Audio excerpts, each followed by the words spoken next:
নমস্কার। আজ 23শে জানুয়ারি, নেতাজি সুভাষচন্দ্র বসুর জন্মদিন।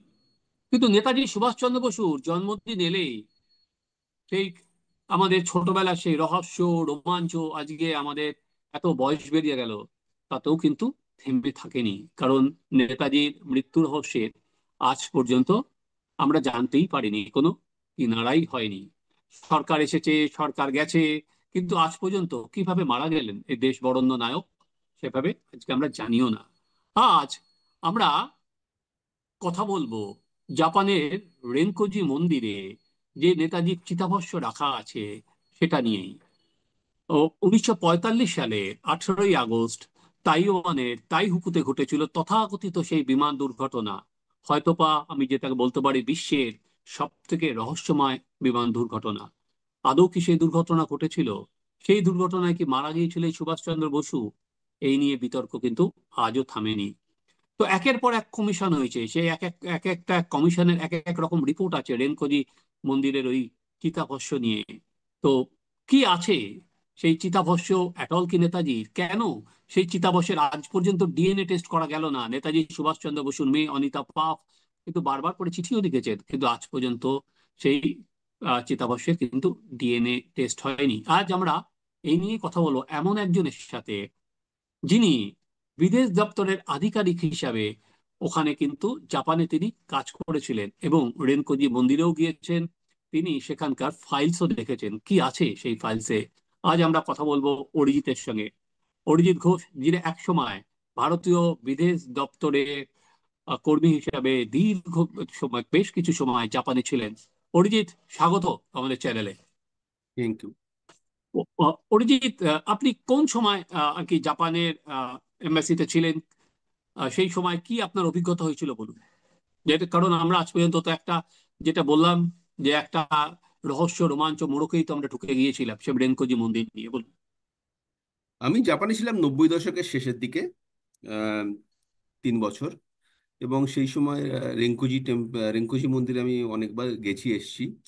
আহ, প্রথম কথা, ভারত থেকে কোনো গণ্যমান্য অতিথি আসলে, বিশেষত পশ্চিমবঙ্গ থেকে আসলে, তারা অনেকেই রেনকোজি মন্দিরে যেতে চাইতেন এবং তাদের আমি নিয়ে যেতাম।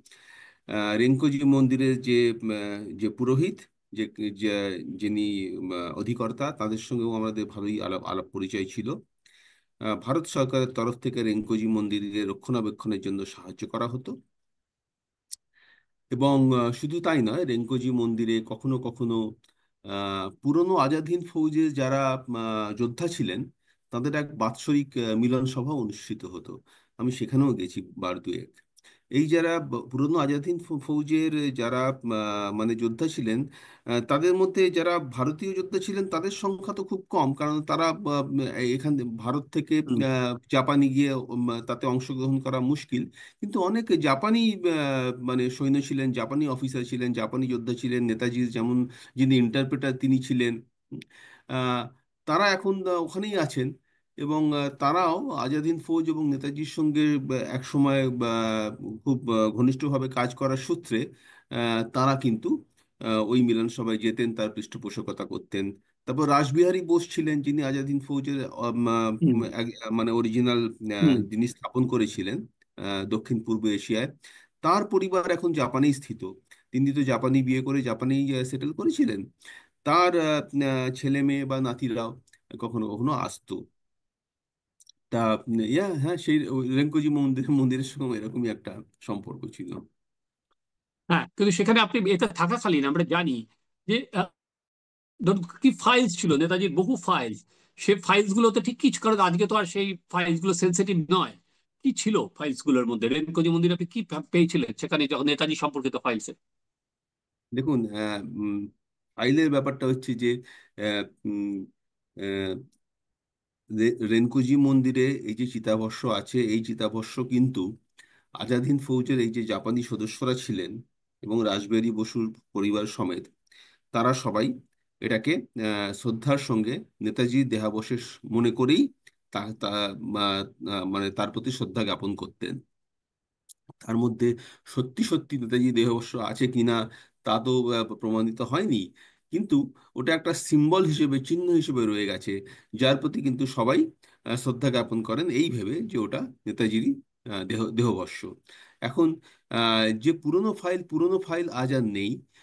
পুরনো ফাইল 1955 সালে সেইগুলো নষ্ট করে দেওয়া হয় আহ, আহ, তৎকালীন সরকারের বিবেচনায়।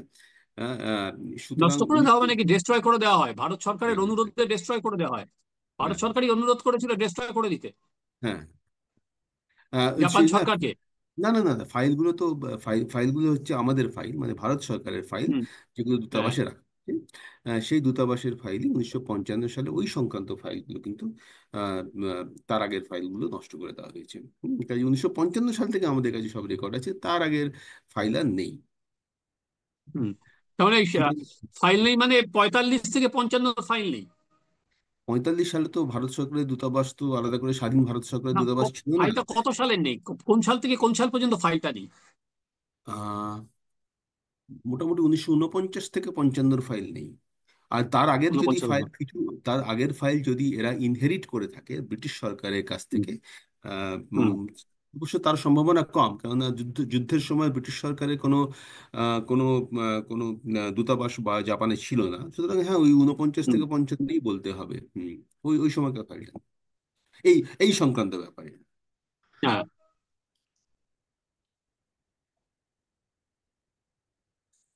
তো তারপরে যেটা হলো যে 55 সালের পর আপনি কি পেলেন সেই ফাইলগুলো দেখে, কি পেলেন তাতে? না, 55 সালের পর তো ফাইল মোটামুটি, 55 সালের পরে যে ফাইল আছে তাতে মোটামুটি ওই কথাই বলা আছে যে এই রেঙ্কুজি মন্দিরে মন্দিরে দেহভস্য রাখা আছে। এবং দেখুন, 1955 সালের পর মোটামুটি নেতাজির আর সেই প্রাসঙ্গিকতা ছিল না, তাই না? নেতাজি তো তখন তো লোকে মনে করছে যে নেতাজি আর নেই। তার আগে হ্যাঁ। কি লোকে মনে করতো তা আমি ঠিক জানি না। তার আগে হয়তো একটা চিন্তা ভাবনা ছিল যে নেতাজি ফিরে আসছেন হ্যাঁ, আবার আসছেন। ফিরে আসবে। হ্যাঁ, আবার ফিরে 55 আসতে পারেন। সে হয়তো ছিল, 55 সালের পরে তো সেই প্রাসঙ্গিকতা আর ছিল না। কাজে 55 সালের পরের যে কথাবার্তা সেটা হচ্ছে ওই রেঙ্কুজি মন্দিরে তার স্মৃতি কিভাবে সংরক্ষণ করা যাবে, তাকে কিভাবে শ্রদ্ধা জ্ঞাপন করা যাবে। তারপর কিছু কথা হচ্ছে ডিএনএ টেস্ট হবে কি না হবে, কেউ চাইছেন ডিএনএ টেস্ট করতে, কেউ রিকোয়েস্ট করছেন। তার উপর চিন্তা ভাবনা হচ্ছে, তারপর আবার তার মধ্যে এই চিন্তা ভাবনা রয়েছে যে ডিএনএ টেস্ট করলে শাঁখের করাত না হয়ে যায়। মানে মানে যদি ডিএনএ টেস্ট করে পাওয়া যায় তাহলে তার একরকম পরিণতি হবে, যদি পাওয়া যায় যে না এটা ওনার নয় তাহলে আবার আর এক রকম পরিণতি, সেটা মানে আনসার্টেন ব্যাপার আর কি। সুতরাং এটা করার যুক্তিযুক্ত হবে কিনা, সেই নিয়েও কিছু যুক্তি, কাউন্টার যুক্তি আছে, এই এই এই এই ধরনের সব কথাবার্তা। আচ্ছা, নেতাজির সঙ্গে কর্নেল হাবিবুর রহমান ছিলেন। তিনি দাবি করেছিলেন নেতাজির গলায় একটা সোনার বাঁধানো দাঁত ছিল। সেই দাঁত আর কি জ্বলে যায়নি, এরকম কি কিছু ছিল? কারণ বিদেশ মন্ত্রকের দুই অফিসার আমি দেখলাম 2002 সালে বলেছিল যে ওই দেহবর্ষের সঙ্গে তারা নাকি ওই দাঁত দেখতে পেয়েছিলেন। এরকম কি কিছু আপনি দেখেছিলেন? কিছু বিষয় ছিল? যদি দাঁত থেকে থাকে তাহলে ওটা, দাঁত তো আর পড়ে না, কাজেই যদি দাঁত থেকে থাকে তাহলে সেটা ওই যে আর্ন আছে, যেটা কিনা ওই ঘট আছে যার মধ্যে দেহবস্য সংরক্ষিত আছে, তার মধ্যেই থাকার কথা। হুম। এবং সেটা দেখুন, আরেকটা হয়েছিল যে 85 সালে এন্টায়ার মন্দির তো বলা হচ্ছে পুড়ে গিয়েছিল, রেঙ্কোজি মন্দির। তাহলে তার না, না, চিতাভস্ম বা তাতে এগুলো ইন্ট্যাক্ট না, থাকলো? না, তাতে না, তার কোনো ক্ষতি হয়নি। তার কোনো ক্ষতি হয়নি, সে পুড়ে তার কোনো গিয়েছিল বা ক্ষতি হয়নি সেটা? না, না, না, না, একটা অগ্নিকাণ্ড হয়েছিল, মানে কিন্তু এর মানে যে স্যাংটাম স্যাংটোরাম যেখানে এইসব রাখা টাকা আছে তার কোনো ক্ষতি নেই। ক্ষতি হয়নি। কিন্তু আমরা যেটা দেখেছি, অরিজিৎ, সরকার আসে সরকার যায়। এবং আমি যেটা দিয়ে শুরু করেছিলাম যে নেতাজির মেয়ে নিজে চেয়েছিল যে চিতাভস্ম নিয়ে আসা হোক, যে ডিএনএ যদি টেস্ট হয় তাহলে ক্ষতি, এই মুহূর্তে দাঁড়িয়ে তো কোনো ক্ষতি নেই। দেখুন, এই মুহূর্তে দাঁড়িয়ে তো কেউ আর বলতে পারবেন না নেতাজি আবার ফিরে আসবেন, কোনো বলার জায়গা নেই। তাহলে যদি ডিএনএ তে প্রমাণিত হয় যে এটা নেতাজি চিতাভস্ম তাহলে একরকম, যদি প্রমাণিত না হয় তাহলে একরকম, তাহলে তো মিটেই হয়েই গেল। কিন্তু কেন মনে হয় সেই জট ছাড়ানো যাচ্ছে না? আর দেখুন, একটা হচ্ছে যে একটা চিন্তা ভাবনা হতে পারে যেটা একটা অদরকারি একটা ইস্যু আর কি। এই ইস্যুটাকে নিয়ে শুধু শুধু আর ইয়ে করা, মানে জল ঘোলা করা হয়তো উচিত নয়। কেননা দেশে ইস্যুর অভাব নেই। এই ইস্যুতে আবার জল ঘোলা হবে কেন? এটাকে আবার একটা রাজনৈতিক একটা ইস্যু বানানো হবে কেন? তার কি কোনো দরকার আছে? এককালে যখন এটা প্রাসঙ্গিক ছিল তখন ব্যাপারটা ওই কংগ্রেস এবং অকংগ্রেস দৃষ্টিভঙ্গির মাঝখানে পড়ে গিয়েছিল। কাজে তখন সেটার একরকম যৌক্তিকতা ছিল। হ্যাঁ, কেউ হয়তো চাইছিলেন যে এটা আহ, করা হয়ে এটা যদি প্রমাণ হয়, যদি নেতাজি বেঁচে আসেন, তাহলে কংগ্রেস সরকারের পক্ষে এক বিড়ম্বনা। আর যদি এটা প্রমাণিত হয় যে নেতাজি মারা গেছেন, মানে মানে এটাই তার দেহবর্ষ, তাহলে তার আর এক রকম মানে ইম্প্যাক্ট হবে। কিন্তু এখন আর ব্যাপারটা অতটা প্রাসঙ্গিক নয়। আপনি সত্যি কথা বলেছেন, আমারও তাই ধারণা যে এখন আর অতটা ব্যাপারটা প্রাসঙ্গিক নয়। এখন যদি ওটা টেস্ট করাও হয়, টেস্ট করে কি হবে, দুটোই সম্ভাবনা আছে। প্রথম সম্ভাবনা, হ্যাঁ এটাই নেতাজির দেহবর্ষ, হয়ে গেল, ক্লোজার, কাজ শেষ। হুম। সবার একটা মনে শান্তি হবে যে হ্যাঁ, ঠিক আছে, আমরা যা জানতাম সেটাই সত্যি। আর দ্বিতীয় হচ্ছে, যদি জানা যায় যে এটা দেহবর্ষ নয়, তাহলে পরে কিন্তু বর্তমান সরকারের পক্ষে সেটা হয়তো একটা মানে রাজনৈতিক একটা একটা একটা একটা গোল করা হবে কংগ্রেসের বিরুদ্ধে, তাই না? হ্যাঁ, হ্যাঁ, এটাই তো বললাম, রাজনৈতিক বর্তমান হ্যাঁ, হ্যাঁ, সরকারের তো হ্যাঁ, কোনো ক্ষতি নেই, দুদিকেই তো হ্যাঁ, কোনো বর্তমান উইন উইন সরকার, ঠিক কথা, সিচুয়েশন, অসুবিধা ঠিক কোথায়? কথা, হ্যাঁ, হ্যাঁ, হ্যাঁ, হ্যাঁ, ঠিক কথা। না, আপনি আপনি ঠিকই বলেছেন। আজকে দাঁড়িয়ে, আজকে এই 2025 সালে দাঁড়িয়ে হয়তো ওই ডিএনএ টেস্ট করতে কোনো আপত্তি থাকার কারণ নয়, রাজনৈতিক ভাবে হ্যাঁ, দেখতে একটা গেলে। সময় তো জাপান সরকারও রাজি ছিল, জাপান সরকার তো কোনো সময় বলেনি যেটা করতে দেবে না। না, না, না, না, জাপান সরকারের এতে কোনো নেই। জাপান সরকার বলেছে যে মানে এটা ভারত সরকার এবং বোস ফ্যামিলির ব্যাপার। হুম। মানে একটা সময় কংগ্রেস সরকার এটাকে চিতাভস্মটা নিয়ে আসারও তখন একটা তোড়জোড় চলছিল, না, যেটা চিতাভস্ম নিয়ে পরবর্তীকালে। আসার ব্যাপারটা অন্য। না, না, চিতাভস্ম নিয়ে আসার ব্যাপারটা না। চিতাভস্ম যখন নিয়ে আসা হবে, তার মানে কিন্তু আপনি হুম। কনফার্ম স্বীকার করছেন যে করে এটা দেওয়া, এটা তাহলে ওনারই স্বীকার করে চিতাভস্ম। দেওয়া হলো। হ্যাঁ, হ্যাঁ, এটা ওনারই চিতাভস্ম। সেটা তো কিন্তু সেটা ওনার চিতাভস্ম হ্যাঁ। কিনা সেটা প্রমাণ করার জন্য ডিএনএ টেস্ট না করে ওটাকে যদি নিয়ে আসা হয়, তাহলে কিন্তু সেটা একটা জনগণের চোখে ধুলো দেওয়ার মতো একটা হুম। প্রয়াস বলে মনে হতে পারে। কারণ আমরা দেখেছি যে নরেন্দ্র মোদী আসার পর নেতাজির নামে প্রথম প্রধানমন্ত্রী বলছেন কর্তব্য পথকে নেতাজি পথ হয়ে গেছে, নানাভাবে নেতাজিকে তুলে ধরা হচ্ছে। কিন্তু সব যে সমস্ত ক্লাসিফাইড ফাইল, যেটা এখনো নেতাজির পরিবার যারা এখনো আছেন তারা কিন্তু এখনো দাবি করেন যে সব ক্লাসিফাইড ফাইল আজ পর্যন্ত প্রকাশ করা গেল না অরিজিৎ। না, দেখুন, এখন আমার কেউ একটা আসেনি স্যার। দেখুন, ক্লাসিফাইড ফাইল কি আমি আমি জানি না এখন আর আছে কি না। কেননা ওই আর কি, যেটা বললাম যে কিছু বছর অন্তর অন্তর আমরা পুরোনো ফাইল তো ডিস্ট্রয় করা হয় অ্যাজ এ রুটিন, রুটিন হিসেবেই ডিস্ট্রয় হুম। করা হয়। হ্যাঁ, এবং যেমন ওই আমি বললাম যে 55 সালের আগের ফাইল, কিছু সংশ্লিষ্ট ফাইল ডিস্ট্রয় করা হয়েছিল। সুতরাং আমি জানি না একদম পুরোনো ফাইল এখনো পাওয়া যাবে কিনা, সত্যি সত্যি আছে কিনা, সেটা আমি ঠিক, সেটা আমরা জানি না। হুম। ফলে আজকের দিনে অরিজিৎ যে শেষ প্রশ্ন আজকে, আসলে 23শে এখানে জানুয়ারি। আরেকটা ব্যাপার আছে। এমনকি স্বাধীনতার হ্যাঁ। আগেও, হুম। স্বাধীনতার আগেও ব্রিটিশ সরকারের আমলেও 47 সালে তো স্বাধীন হয়েছে ভারত, আর 45 সালে নেতাজির এই বিমান দুর্ঘটনা। 45 থেকে হুম। 47-এর মধ্যে যে কাগজপত্র, যে ফাইল তৈরি হয়েছিল ব্রিটিশ সরকারের কাছে, হ্যাঁ। সেইগুলো ভারত সরকারকে, ইন্ডিপেন্ডেন্ট ভারত সরকারকে ট্রান্সফার করা হয়েছে না ব্রিটিশ সরকার ডিস্ট্রয় করে গেছে, সেটাও আমরা জানি না। হ্যাঁ, ঠিকই। ফলে আজকে শেষ প্রশ্ন, আজকে যখন আমরা 23শে জানুয়ারি সারা দেশে পালন হচ্ছে, সেই সমস্যার রহস্য কিন্তু আর আজকের দিনও ভেদ তো করা গেলই না।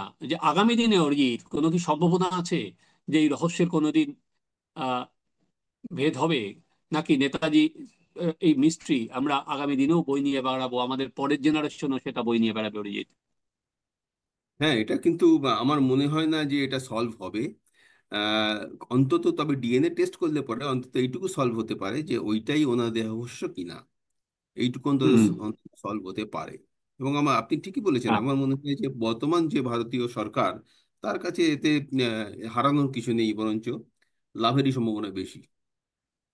হ্যাঁ, আমরা জানি না আজকে আমরা, কিন্তু আমরা চাই যে অন্তত এই রহস্য চিরতরে সমাধান হোক। কেউ মনে করেন নেতাজি রাশিয়া চলে গিয়েছিলেন, কেউ মনে করে নেতাজি রাশিয়া থেকে ভারতে চলে এসেছিলেন, আবার কিছু কিছু মত এসছে নেতাজি কি লাস্টে সাধু হয়ে গিয়েছিলেন।